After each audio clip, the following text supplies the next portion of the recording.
Hej ljudi! Prvi put u srpskom prevodu konačno imamo knjigu Berena Lutyena, odnosno ovu zbirku rukopisa koje je Christopher Tolkien sakupio i objedinio pod ovim naslovom.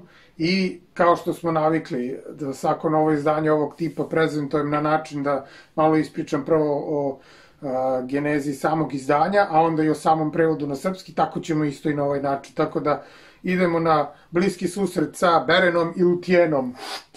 I kao i u sličnim videima moram da pođem od početka da ljudi ne bi imali nedoumica i da onda ne bi bilo pitanja to nije ono što smo mi očekivali, zašto to nije ovo i ovo ili tako nešto. Prvo što treba da znate u ovoj knjizi jeste da ovo nije nikakvo stand-alone izdanje u smislu da imate priču koje obuhvata svih ovih 300 i nešto stranica koliko ima i da se radnja odigrava u kontinuitetu na tih 300 strana. Ovo je praktično kompilacijsko delo, da se tako izrazim, dakle kolekcija rukopisa koji su pre toga bili objavljeni u drugom delu istorije Srednje zemlje. Znači, to je 85. godina, The Tale of Tinuviel. To je zapravo sržna legenda, odnosno prva prozna verzija priče o Berenu i Lutyen, a prva zvanična verzija koju je Tolkien ikada napisao bila je u stihu i to je objavljeno u trećem delu istorije Srednje zemlje, The Lays of Beleriand, to je iz 86. godine i to je The Lay of Leithian. Dakle, Leithianska balada ili balada o Leithianu, balada o oslobađanju od okova. Ova balada o Leithianu je ogromna i kao što vidite zauzima popriličan deo od 150 do 300 i neke strane. Dakle, to je poprilična količina svega što bi se reklo u stihu i ta balada, odnosno ta pesma nikad nije završena, što je još jedna od stvari koje su vrlo karakteristične za Tolkiena, zato što ih je on počinjao, napuštao kada se uhvati nečeg u tom trenutku prioritetnijeg, pošto je morao da se bavi svojom akademskom karijerom. I Christopher je dakle iz ova dva dela, iz drugog i trećeg dela istorije Srednje zemlje, pokupio tekstove koji se tiču Berena i Lutyen. Naravno ima i fragmenata iz 10. dela i fragmenata iz 4. dela koji su minorni i sve je to objedinio pod ovim jednim naslovom Beren i Lutyen, odnosno Beren i Lutyena. Sad, nije mnogo izdanja doživela ova knjiga. Imamo ovde izdanje u tvrdom povezu, klasično izdanje Harper Collinsa u tvrdom povezu na ne toliko kvalitetnom papiru i sa ne toliko kvalitetnim povezom. Kao što vidimo, on jeste kao prošivan, ali je zapravo pseudo prošivan, jer ja kad uradim ovo, vidi se da je lepljen, što je meni fuš u startu. I ima ovaj dust jacket, što je karakteristično za sve njihove knjige, inače za izdanje iz inostranstva. Onda urađen je u klasičnom mekom povezu, lepljenom naravno, kao i kod nas što se rade knjige koje su jeftinije i koje su za mass paper market. I korice su vrlo lepe teksture kao od pliša. Zatim rađeno je deluxe izdanje u kutiji naravno. Ono je zapravo urađeno na vrlo kvalitetnom papiru, jako maznom, jako čvrstom papiru, tvrdom, kome praktično ne ostavljaju tragovi prstiju i naravno izdanje je šiveno i to se vidi sa svih strana. Tako da zbog toga je deluxe. Inače, deluxe kao takvo ništa nije specijalno opremljenije nego što su i ova druga izdanja, osim tog kvalitetnog papira, što je samo po sebi meni dovoljno da uzmem jedino deluxe i ništa drugo. Dalje, urađene je u formi audio knjige na 7 diskova. To je kod njih uvek običaj da uglavnom knjige koje su od popularnih i od kvalitetnih pisaca urade paralelno i kao audio knjige i u digitali i ovako u fizičkoj formi, i urađen je kalendar za 2018. sa ilustracijama Alana Lee. Sad, što se samog koncepta knjige tiče, kratko ću se osvrnuti samo na to pre nego što pređem na ono što je zapravo tema ovog videa, a to je o našem prevodu. U sadržaju u suštini nemate nikakve značajne informacije o samom delu, ali kada pročitate uvod, odnosno Kristoferov predgovor, bit će vam mnogo jasnije ovo sad o čemu ja pričam. I Kristofer je podelio kako ovu, tako i Pad Gondolina, dakle obe knjige su kompilacijske izdanja, da ih tako nazovemo, podelio ih je bukvalno na segmente kako je priča nastajala od prvih verzija pa do poslednjih, kako je odmicalo vreme, pošto znamo da je Tolkien mnoge stvari stvarao, kao što sam rekao, vraćao ih, napuštao ih, vraćao se njima, napuštao ih i ponovo se vraćao i tako se u krug do kraja života. Dakle, ova prva verzija je, može se reći, iz Quenta Nuldorinve. Kao što znamo, Silmarillion je doživao neke 3 verzije, odnosno postoje neke 3 dokumenta, kako je Tolkien to nazvao, i 3 verzije samog Silmarilliona do ove konačne koju znamo kao zvanično izdanje. To je nacrt mitologije i on se vrlo često poziva, vidjet ćete Kristoferove komentare između ovde, na nešto što on kaže sketch, odnosno sketches. Evo ga primjer, klasičan. A passage from the sketch of the mythology. Dakle, odlomak iz nacrta mitologije.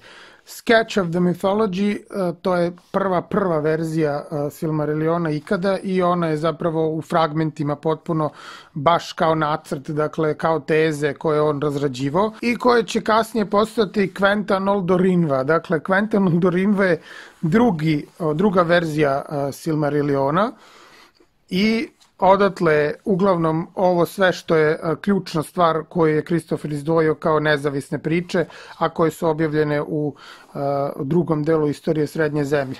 Treći stupanj, odnosno treća faza, jeste Quenta Silmarillion. Quenta Silmarillion je, kako on kaže, the original Silmarillion, odnosno Silmarillion koji mi danas poznajemo, i to je verzija koja je objavljena u onoj knjizi iz 1977. koja je Kristofer uredio sa Gaijem Gavrielom Kayem.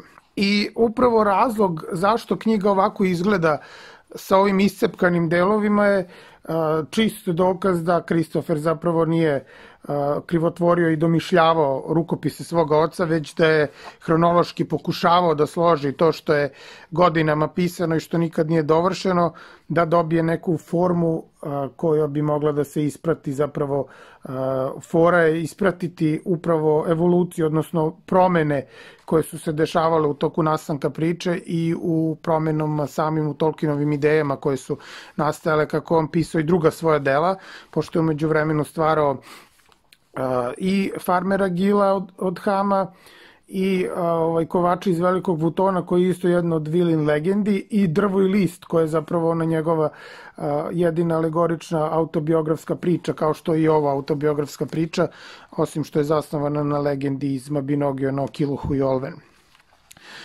I interesantno je i zbog svega toga je upravo i ogroman poduhvat bio prevesti ovo delo, jeste pesma The Lay of Leithian, odnosno balada o Leithianu, koja je, dakle, Kristofer ovde izneo u maltene skoro celovitoj formi.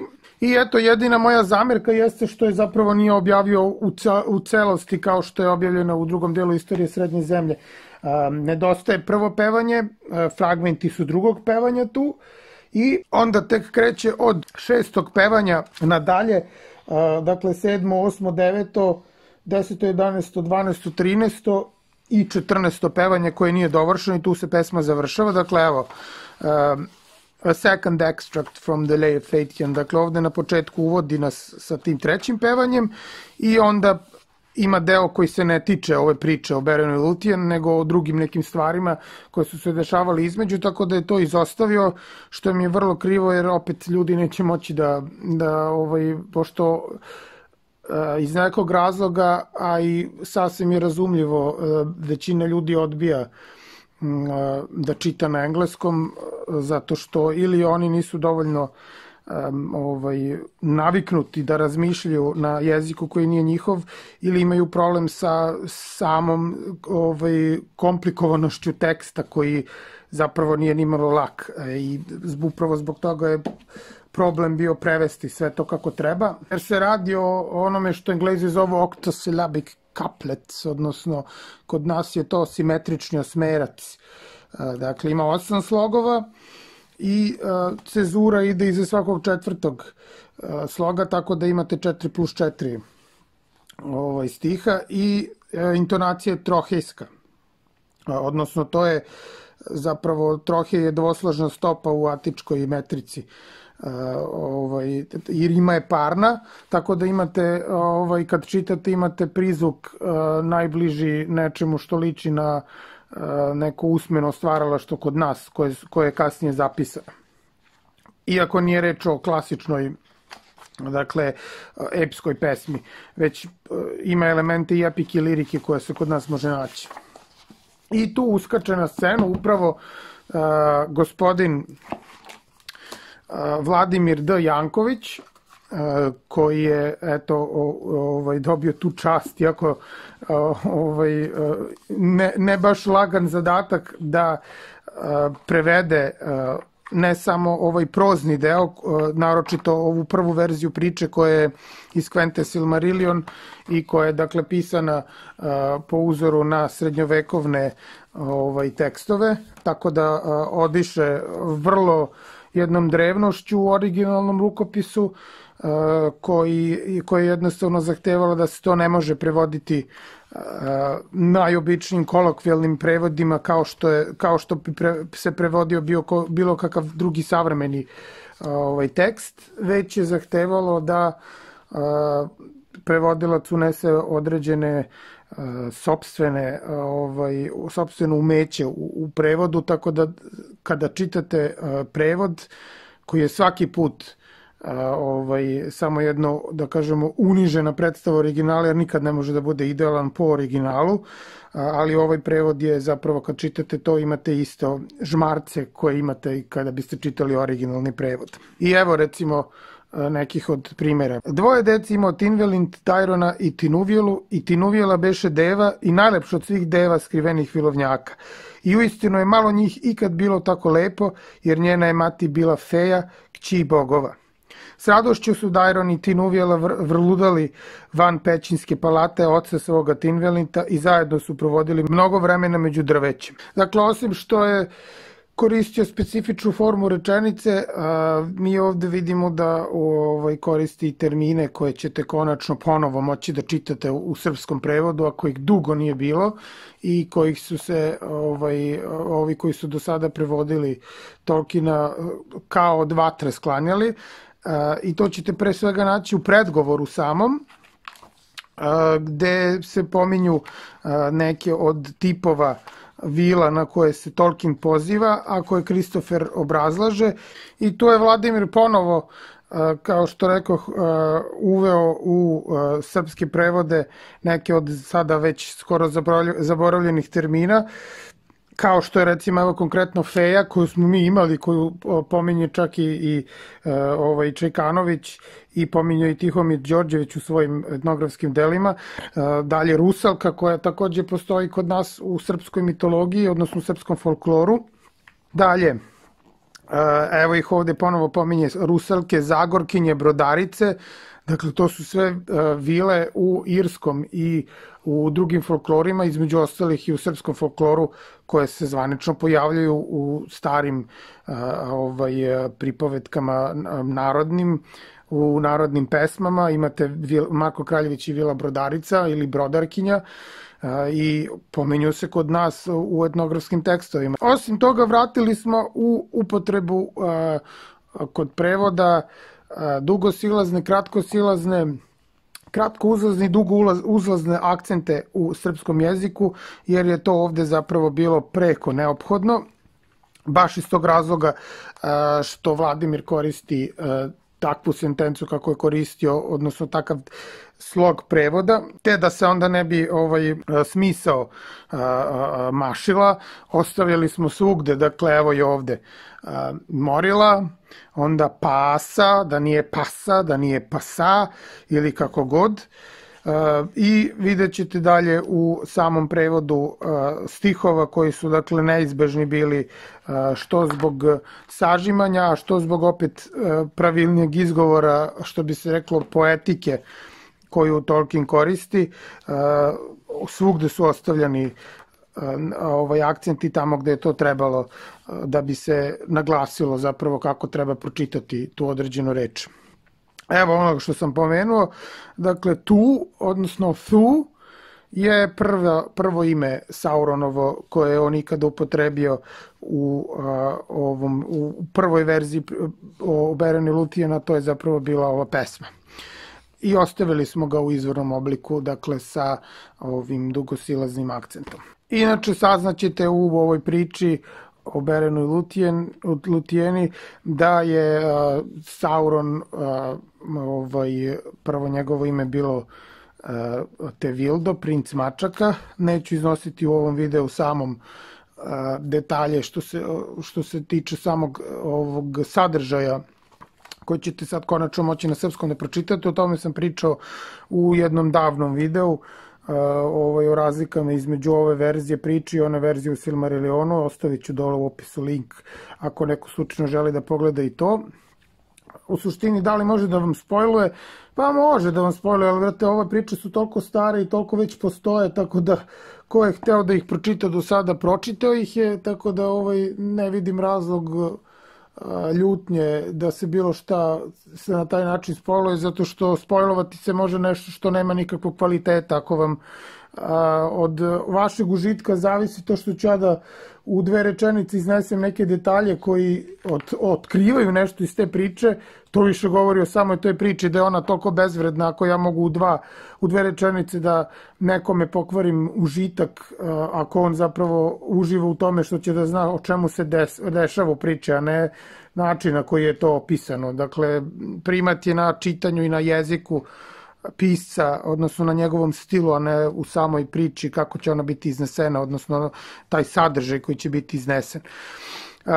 O samoj opremi knjige, isto je kao što je rađen i Deca Hurinova, dakle to je sada klasičan tvrd povez na sjajnom papiru koji je vrlo kvalitetan. Jedino što je forica, nećete moći baš na svetlu da čitate, jer evo ovde se vide odblisci od veštačkog svetla.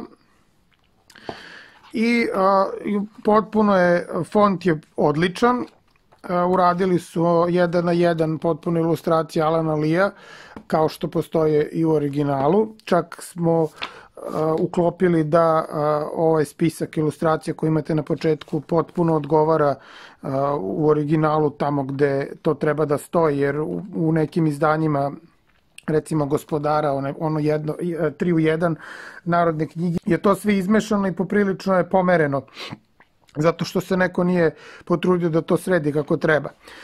Osim toga imate potpunu interpretaciju ove crno-bele ilustracije i oni prate uglavnom početke svakog poglavlja, dakle određene ilustracije koje je ostavio u crno-beloj tehnici. Naravno, imate na kraju, posle čitavog Kristoferovog izlaganja, dodatak sa prerađenim delom Balado o Leithianu, i to je zapravo samo jedan uvod koji Tolkien nikad više nije nastavio. I kad smo već kod termina, imate ovde pobrojano na kraju spisak imena, naziva i toponima kao u originalnom tekstu. To je zadržano potpuno jedinstvo i složeno je po abecednom, a ne alfabetnom redu, kao što vidimo A, B, C, Č, Ć, D, Đ, Đ i tako dalje. imate objašnjena sva imena, zato se nismo trudili da u samom tekstu, osim negde gde je to bilo potrebno, postoje dole neke fusnote koje su, mislim da je ostavljeno sa mojim nekim komentarima, tamo gde je bilo neophodno samo ukazati o čemu se zapravo radi da ne dođe do zabune. Sva ostala imena na koje naiđete u toku čitanja, tup, okrenite se pozadi na kraj knjige i tu ćete naći, dakle, objašnjeno svako ime posebno, bez bilo kakve muke da se snađete, jako lepo sve razvrstano u ovom indeksu na kraju knjige. Eto, to bi bilo u suštini ukratko to što sam hteo da kažem. Dakle, izdanje koje je vrlo vredno i ovo je možda jedno od najlepših prevoda nekog Tolkienovog dela na srpskom jeziku koje se pojavilo kod nas ikada, čak se usuđujem da kažem i da je tačnije i poetičnije prevedeno nego Gospodar prstenova, koji, koliko god vi bili sentimentalno vezani, on ima grešaka koje se u toku ovih svih godina otkrivaju. Naravno, ne osporavam kvalitet i lepotu prevoda, ali da ima grešaka, ima. Jer, kao što rekoh, najbolje je delo čitati u originalu kogod je u mogućnosti. Ukoliko ne, sada imamo divan prevod u kome možete da uživate i da se vraćate unazad koliko god puta i da ga čitate i svaki put ćete se ponovo i ponovo oduševljavati. Bar sam se ja oduševljavao koliko god. Ja sam možda 3 puta minimum pročitao ceo rukopis pre štampe i svaki put sam bio oduševljen toliko, bukvalno raznež jedan od emocija. Tako da, eto, biće od sledeće nedelje u svim knjižarama, tako da lagano sa nabavljanjem u narednom periodu biće dostupno. Hvala na pažnji i do sledećeg videa, pozdrav!